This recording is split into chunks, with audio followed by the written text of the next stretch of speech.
Olá, eu sou Rômulo Contígio e esse é o OnConecta Podcast, o podcast da área da oncologia da Eurofarma. Essa é a segunda parte da entrevista com a doutora Janine Martins sobre oncogeriatria.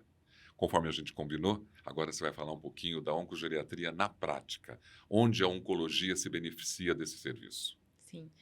Isso é o maior desafio, né? Como colocar tudo isso que a gente falou, a gente viu como uma necessidade urgente, né? E como coloco isso no meu dia a dia. Recentemente, em 2019, a oncogeriatria se consolidou quando a gente fala dos principais congressos, né? A gente está falando da ASCO, que é um dos principais congressos de oncologia, e eles trouxeram evidências científicas do impacto dessa avaliação geriátrica e o acompanhamento desse paciente ao longo do tratamento oncológico, reduzindo toxicidade, né? E a gente está falando de toxicidade aí, grau 3 a 4, que são toxicidades severas do tratamento oncológico, onde o paciente precisa ir ser hospitalizado, precisa de alguma intervenção associada ao tratamento oncológico, né? Então, a oncogeriatria se consolidou nesse momento. Não só eu sou oncologista clínica, né? Mas a gente também tem impacto no desfecho cirúrgico, né? Essa avaliação e esse acompanhamento ao longo do tratamento cirúrgico, você impacta, inclusive, na mortalidade desses pacientes de forma positiva. Então você acaba contribuindo com a longevidade dessas pessoas, fazendo um trabalho preventivo dessa Sim. questão oncológica. A oncogeriatria ela tem um papel não só em relação à expectativa de vida, né? Mas uma pergunta-chave que precisa ter em toda discussão de tratamento. Aquela pessoa, ela vai morrer de câncer ou com câncer? Como que eu vou saber isso, né? E a gente não tem muita dúvida quando a gente está no ambulatório, eu tenho uma pessoa que é frágil, aquele paciente que é dependente de cuidado, está na cadeira de roda, né? Tem suas limitações. E tem um indivíduo saudável, que é totalmente funcional, tem poucas comorbidades, toma poucos medicamentos. Esses indivíduos a gente sabe como eles vão no tratamento. Eu sei que o paciente frágil, ele vai mal, né? Porque ele tem menos reserva funcional para esse tratamento, assim como o indivíduo saudável, ele vai bem porque ele tem reserva funcional. Mas e aquela população toda ali, que está no nosso dia a dia, né? Que é um indivíduo vulnerável, ou que às vezes, apenas pela idade, eu não vou conseguir determinar o que ele tem de reserva, né? E aí a gente entra com a avaliação geriátrica ampla, que também foi consolidada nesses últimos anos, inclusive ela já está dentro dos principais guidelines de oncologia, ela é recomendada pela ASCO como pelo NCCN, né, que são os principais protocolos de tratamento oncológico. E como que ela funciona? É uma avaliação individualizada daquele paciente. Eu pego ele avaliando diversos domínios e vejo o que ele tem de reserva e como que eu vou adequar aquele tratamento. A melhor estratégia de tratamento para ele, né? Isso, porque a gente tem um risco muito grande quando você objetiva a avaliação de paciente apenas pela idade. Eu posso fazer um overtreatment. O que é isso? Eu tratar mais do que aquele paciente teria condições, e aí eu impacto diretamente na redução da expectativa de vida dele e trazendo mais toxicidade. Eu faço um tratamento tóxico, com risco até de mortalidade, algumas vezes. E o undertreatment, o que é isso? Eu subestimo aquele paciente, porque considero ele idoso e não vou possibilitá-lo com tratamento, e aí eu reduzo a possibilidade de expectativa de vida dele, porque eu dei menos tratamento do que ele mereceria. Como procedimento, como por exemplo, indicações cirúrgicas, algumas poliquimioterapias, algumas estratégias de tratamento. Aí eu subestimo aquele paciente e impacto também na sobrevida dele, porque eu dei menos tratamento do que ele mereceria, Isso né? também contribui para minimizar os subdiagnósticos também, né? Aí a gente entra numa outra discussão, que é o rastreamento, né? Não é tanto em relação ao o tratamento em si, quando a gente fala do tratamento oncológico, mas a gente está falando também de uma população que tem uma maior incidência de câncer, e a gente está falando de câncer de próstata e câncer de mama, né? Que são doenças muito comuns nessa população, de alta prevalência Pele no também, né? câncer de pele, por causa da própria idade, né? Exposição solar. E o rastreamento. A gente faz essa população ou não? E aí entra nessa discussão também. Eu preciso conhecer a expectativa de vida daquele paciente para entender se aquele rastreamento vai me beneficiar ou não, né? Porque se eu faço no paciente, como eu falei com você, que é frágil, que ele vai morrer por outras comorbidades, por exemplo, risco cardiovascular, as doenças do coração matam mais que câncer, né? Então, assim, eu preciso entender se esses outros riscos são maiores do que aquele risco do paciente poder vir a ter um câncer. E aí me justifica fazer o rastreamento nessa população, né? E isso é muito importante, porque a gente acabou de falar que eles estão vivendo mais. Então, não é porque só um homem chegou aos 75 anos, eu vou chegar e falar, não, você não precisa mais fazer rastreamento por câncer de próstata. Não é bem assim. Qual que é a expectativa de vida daquele homem? Se ele tiver uma expectativa de vida acima de 10 anos, é óbvio que eu vou fazer o rastreamento dele. Assim como no câncer de mama, Né? Eu não posso simplesmente olhar para a idade e falar, não vou fazer mais rastreamento, porque essa paciente vai ter uma expectativa de vida reduzida porque ela está acima de 65 anos. Não é assim. Por isso que a gente precisa de uma avaliação geriátrica ampla. E essa questão da oncogeriatria está diretamente ligada a essa expectativa de vida deles, né? Sim. Isso proporciona uma possibilidade dessa pessoa ter um tratamento muito mais adequado, muito mais eficaz. Além da eficácia do tratamento, quando a gente fala da expectativa de vida, eu sempre falo, né, que como eu lido muito, eu tenho meu viés com essa população, o tempo deles é diferente, né? Eles querem tempo com qualidade. Né? Em 2021, saiu um estudo muito interessante no câncer de próstata metastático, onde ele avaliava, foi um questionário online, ele perguntava para cuidadores, pacientes e médicos, né? O que era mais importante durante um tratamento. E aí ele perguntava o risco de uma fratura de fêmur, por exemplo, um osso importante que te deixaria dependente de cuidado, né? Em comparação ao tempo de vida que o tratamento oncológico poderia te trazer, né? E quando a gente vai ver as respostas, é muito heterogêneo.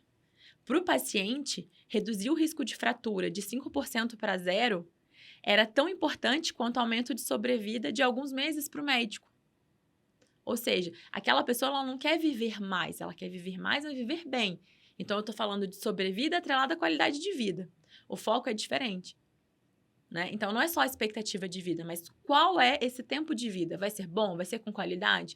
Porque muitas vezes, Romulo, assim, no meu consultório, o que os pacientes falam para mim? Claramente, né, nessa decisão, doutora, quanto tempo de vida eu vou ter? E quanto tempo é esse tratamento? O que ele vai impactar? Porque se for para viver pouco, vindo rotineiramente para o hospital, me sentindo mal, eu não quero. Né? Por isso que eu te falei, a gente está discutindo, além da expectativa de vida, sobrevida atrelada à qualidade de vida. A oncogeriatria ligada à oncologia está diretamente também ligada a essa questão do idoso ser mais vulnerável para ter uma doença, né, de câncer, ligada a uma recuperação de células. É isso que faz, né, um idoso chegar nesse estágio, né, o oncológico. Isso, o envelhecimento ele está associado a doenças crônicas, né? Como eu falei, a gente tem diversos fatores associados a isso, né? Quando a gente vai revisar a literatura, você tem a imunossenescência, que às vezes é o nosso sistema imune não funcionar muito bem, então você não tem condições imunológicas para combater aquele câncer, né? Além de falhas de DNA mesmo, próprias do processo de envelhecimento fisiológico. Isso te propicia a ter mais câncer. Tá? E aí, o maior risco dessa população está no que eu falei, sobretudo com condições fisiológicas. Quando a gente envelhece, a nossa função renal é alterada, a gente diminui a nossa taxa de filtração glomerular. Quando a gente está falando da função hepática, eu diminuo a minha função hepática mesmo, né? A minha capacidade de reagir ao metabolismo das drogas, né? Então, assim, eu tenho diversos fatores que vão aumentar o risco de toxicidade ao tratamento também. Né? Então, são várias questões que entram nessa decisão associadas ao envelhecimento, né? A oncogeriatria, ela atua direto numa neoplasia específica maligna? Não, ela é para todas? Não, ela é para toda a população idosa, né? A oncogeriatria, ela está associada ao indivíduo idoso, tá? Não tem um tipo de câncer do qual ele é mais eficaz. E aí, nesse cenário, a gente tem o que eu te falei da avaliação geriátrica ampla. O que é isso, né? Como que a gente vai avaliar esse paciente? Eu tenho apenas a idade. O que eu preciso mais desse indivíduo para saber se ele tem condições ou não e classificá-lo como você me perguntou. A gente tem 3 principais classificações, né? Que é o indivíduo saudável, que é o FIT, né? Que ele merece o tratamento como qualquer outro indivíduo adulto jovem. Eu tenho o vulnerável, né? Que é aquele paciente que tem algumas condições e eu preciso entender se essas fragilidades e vulnerabilidades dele são modificáveis ou não. Isso precisa ficar claro, porque com reabilitação, e aí quando a gente falou da equipe de saúde, ela é fundamental. Né? E aquele indivíduo frágil, que também com vulnerabilidades ou fragilidades que são modificáveis ou não. E aí, nesse cenário, a reabilitação é fundamental. E aí, eu não atinjo o alvo terapêutico sem minha equipe de saúde. E aí, eu estou falando de todo mundo, né?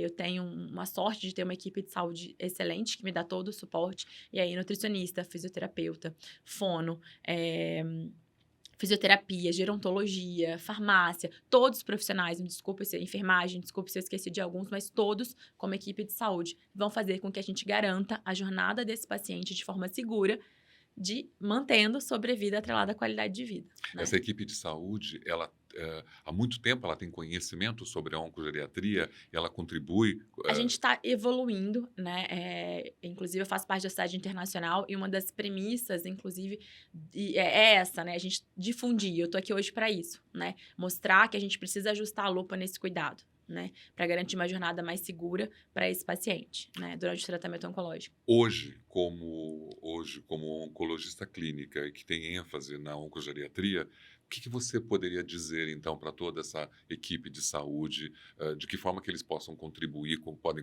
com você e com toda essa tecnologia? O principal caminho é educação, é o que a gente está fazendo aqui agora. A gente está mostrando que é uma necessidade que A precisa ser. informação, né? A informação é a parte do caminho, né? E treinamento da equipe, não tem outra estratégia, né? Porque não faz muito parte do nosso dia a dia esse cuidado. Ele vem crescendo, a gente vê que os congressos estão trazendo cada vez mais informação sobre isso. Esse ano também a ASCO trouxe bastante coisa sobre a importância da avaliação geriátrica e incluir essa população. Chave disso é incluir esses pacientes em estudos clínicos, né? A gente está falando de estudos de vida real também. É colocar quem está ali no nosso ambulatório, a população acima de 65 anos com comorbidades, né? É o indivíduo real, que são os estudos de vida real que a gente fala. Eu preciso trazer isso para o meu dia a dia. A gente tem excelentes estratégias de tratamento, mas que às vezes não englobam esses pacientes, que são grande parte da população oncológica, né? As equipes de saúde também têm os aspectos culturais do olhar, né, do ageísmo. Você acha que uma equipe de saúde também precisa receber informações sobre como lidar com os Ela idosos? Porque precisa, culturalmente, né, sim, tão ela difícil. precisa, e é importante entender, como eu te falei, que muitas das vezes o processo de reabilitação recupera muito os pacientes, né? A gente estava falando anteriormente da avaliação geriátrica ampla, e como é que ela foi descoberta?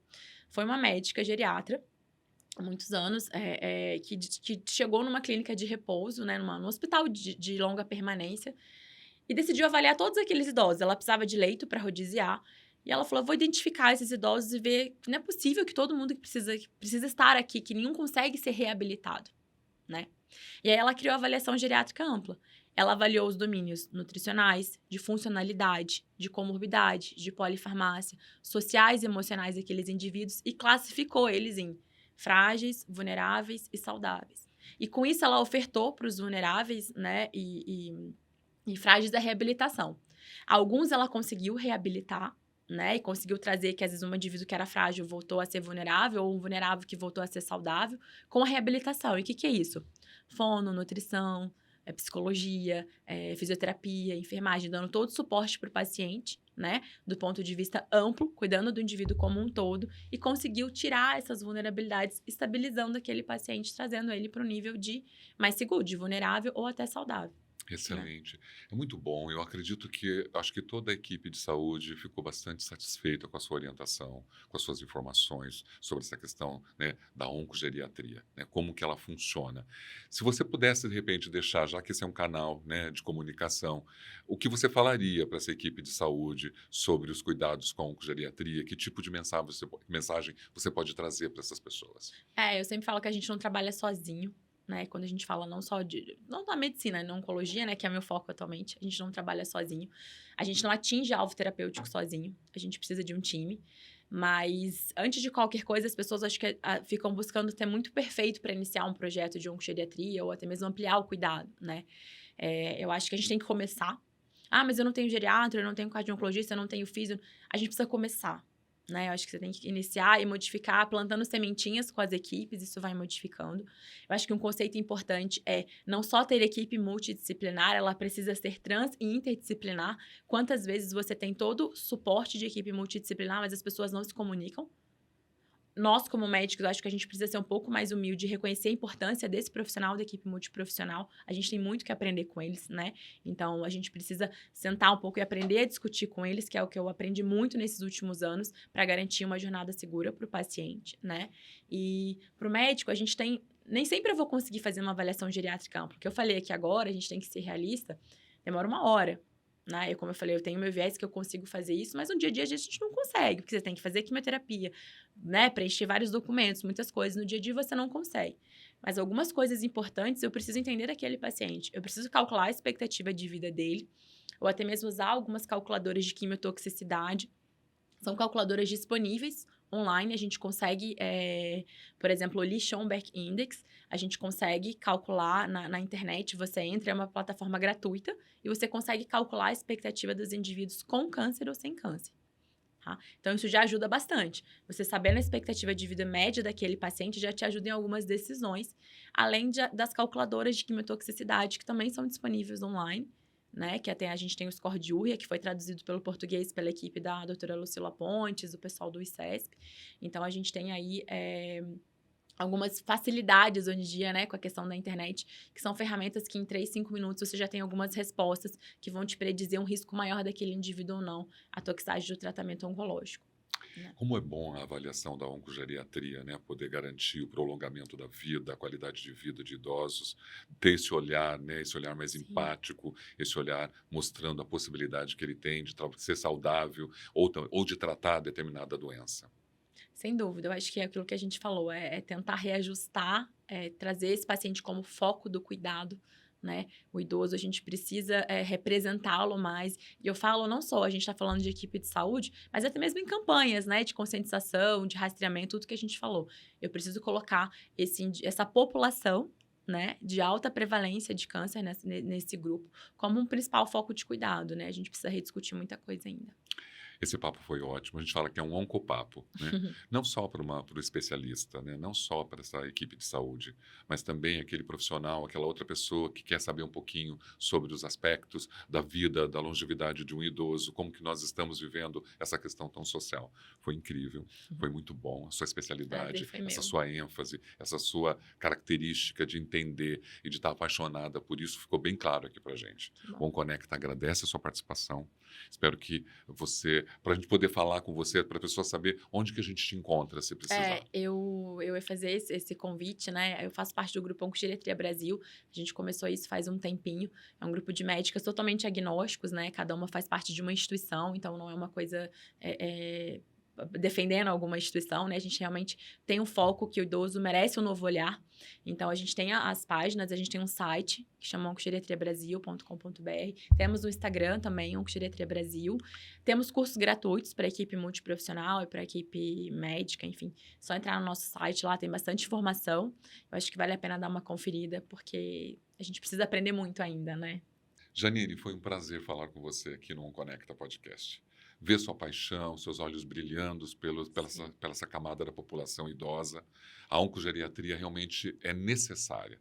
Nós trabalhamos com temas relevantes para as equipes de saúde e hoje você contribuiu demais com isso. Ficamos muito felizes com a sua participação. Muito obrigado. Eu que agradeço. Esse foi o OnConecta Podcast, o podcast da área da oncologia, falando sobre oncogeriatria. Acompanhe a gente nas principais plataformas digitais e até o próximo OnConecta.